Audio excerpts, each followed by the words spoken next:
नमस्कार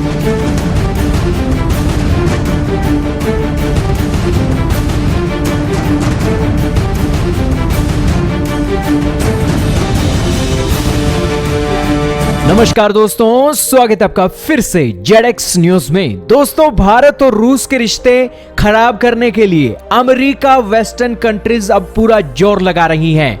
36 तरह का प्रेशर भारत की सरकार के ऊपर देने के लिए कभी ये क्वाड की मीटिंग करते हैं, कभी अमेरिका में बैठे हुए सीनेटर के थ्रू भारत के ऊपर ये कहलवाते हैं कि भारत के ऊपर अब काटसा के सैंक्शन लगा देने चाहिए।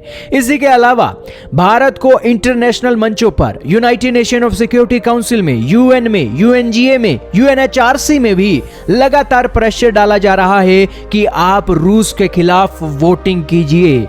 लेकिन भारत न्यूट्रल पॉलिसी पर अड़ा हुआ है और किसी भी सूरत में रूस और यूक्रेन के खिलाफ वोटिंग करने वाला नहीं है। दोस्तों, इतिहास हमें यह बताता है कि रूस ने एक नहीं, दो नहीं, बल्कि 6 बार तो 1957 से लेकर 1971 तक भारत के लिए वीटो पावर का इस्तेमाल करके अमेरिका के रेजोल्यूशन, वेस्टर्न कंट्रीज के रेजोल्यूशन को बर्खास्त कर दिया था यूएनएससी के मंच पर। इतिहास हमें बताता है कि रूस ही इकलौता वो ऐसा मुल्क था जब वेस्टर्न कंट्रीज भारत जैसे देश को, जो नया नया आजाद हुआ था, उसे दबाने की कोशिश कर रहे थे, लेकिन सोवियत यूनियन के तौर पर हर बार वीटो पावर का इस्तेमाल करके रूस ही भारत को बचाकर ले जाता था। ऐसा ही दोस्तों अब एक बार फिर से देखने को मिल रहा है कि भारत भी अपना कर्ज उतारता हुआ दिखाई दे रहा है इन बड़े मंचों पर। हाल ही में 2 बार यूएनएससी की मीटिंग हुई, दोनों बार भारत ने वोटिंग के अंदर पार्टिसिपेट करने से मना कर दिया। रशिया ने भी भारत का उसको लेकर धन्यवाद दिया। इसके अलावा यूएनजीए में वोटिंग होती है, तब भी भारत ने वोटिंग में पार्टिसिपेट करने से मना कर दिया और तीसरी बार यह घटना देखने को मिली। और कल एक बार फिर से यूएनएचआरसी का सेशन बुलाया जाता है और भारत ने चौथी बार वोटिंग में पार्टिसिपेट करने से मना कर दिया। और ये जो एक सीरीज चलती आ रही है, हम आपको ये बोल सकते हैं कि कल को कोई और भी इंटरनेशनल मंच पर वोटिंग होगी तो भारत उस वोटिंग में भी पार्टिसिपेट करने से मना कर देगा। ये इनडायरेक्टली एक यही बात है कि ना तो हम रूसिया के साथ हैं, ना ही यूक्रेन के साथ हैं, और बेसिकली रशिया हमारे इस स्टैंड से भी बहुत खुश है। लेकिन दोस्तों, इसी की सूरत में आपको देखना तो चाहिए ना, आपको हिस्ट्री भी तो पता होनी चाहिए ना कि ये अमेरिका, ऑस्ट्रेलिया और इसी के साथ ये जो वेस्टर्न कंट्रीज वाले देश हैं, भारत को किस तरीके से दबाते थे उस समय जब भारत नया नया आजाद हुआ था और भारत के ऊपर प्रेशर बनाते थे। दोस्तों, ये मामला 20 फरवरी 1957 का है, जब ऑस्ट्रेलिया, यूके, अमेरिका और इसी के साथ क्यूबा ने एक प्रस्ताव यूएनएससी के अंदर लाया था, जिसमें कश्मीर के मामले को बातचीत से सुलझाने का यह प्रस्ताव था। अगर यह प्रस्ताव पास हो जाता तो भारत और पाकिस्तान को मजबूरी वश इस बातचीत को सुलझाना पड़ता और दोनों देशों को बातचीत करनी पड़ती। लेकिन भारत उस रुख को लेकर तैयार नहीं था और रशिया के साथ हमने सोवियत यूनियन के साथ बात की और सोवियत यूनियन ने इस प्रस्ताव को लेकर वीटो कर दिया।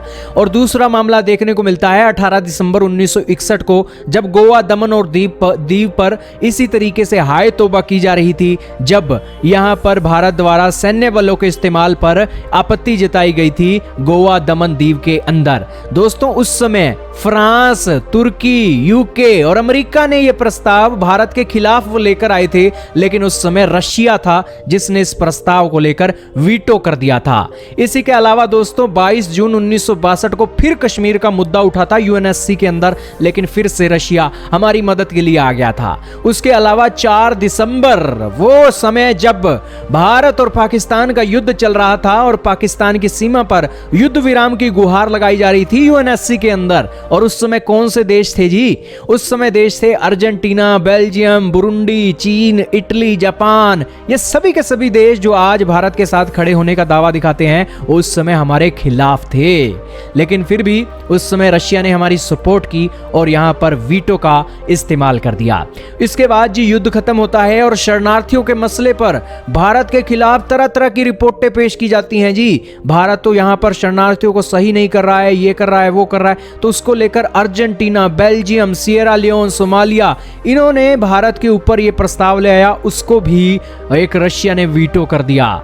इसके बाद 14 दिसंबर 1971 को सैन्य वापसी की मांग को लेकर भी एक बार फिर से ये एक वोटिंग की जाती है और भारत के लिए रशिया सोवियत यूनियन ने इस प्रस्ताव को भी वीटो कर दिया। और यही कारण है कि रशिया ने 1957 से लेकर 1971 तक 6 बार वीटो पावर का इस्तेमाल किया था सिर्फ भारत के लिए, और आज 4 बार भारत एक अब्सटेन कर रहा है। तो बेसिकली रशिया का कर्ज तो नहीं चुकाया जा सकता है क्योंकि रशिया के पास तो वीटो पावर थी, लेकिन हमारे पास सिर्फ वोटिंग की पावर है। लेकिन जितनी भी पावर है हम रशिया के साथ आज खड़े हैं, कंधे से कंधा जोड़कर खड़े हैं, और जहां गलत बात होती है उसको लेकर भी हम बात आगे रखते हैं, और हमारा पक्ष यही है कि हम रशिया के साथ ही आज खड़े हुए हैं।